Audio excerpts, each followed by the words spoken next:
तर आज आपण महाराष्ट्रात बऱ्याच ठिकाणी केला जाणारा तोंडली भात कसा करायचा ते बघणार आहोत। मस्त फडफडीत मोकळा होतो आणि खायला रुचकर लागतो। तर यासाठी 100 ग्राम तोंडली घेतलेले आहेत, स्वच्छ धुवून व्हिडिओमध्ये दाखवल्यानुसार उभ्या कट करून घेतलेले आहे।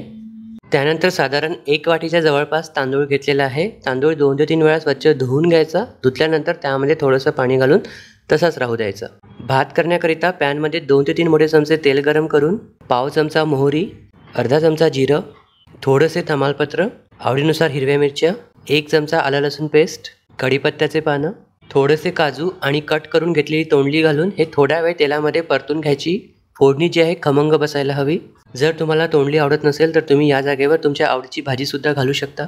1 चमचा ओला नारळाचा चव घातलेला आहे, थोडीशी कसुरी मेथी, अर्धा चमचा हळद, 1 चमचा धणेपूड, अर्धा चमचा जिरेपूड, आवडीनुसार तिखट हे अगोदर परतून घ्यायचं।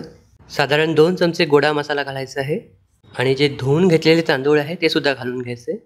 तांदूळ थोडा वेळ तेलामध्ये परतून घ्यायचे आणि आता तांदळाच्या दुप्पट गरम पाणी घालायचं आहे।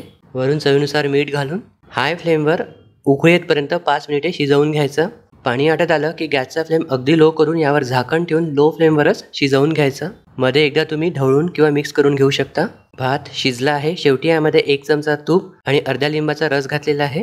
गॅस बंद करून झाकण ठेवून थोडा वेळ तसाच राहू द्यायचं। सर्व करण्याच्या अगोदर बारीक चिरलेली कोथिंबीर घालून गरमागरम तुम्ही सर्व करू शकता।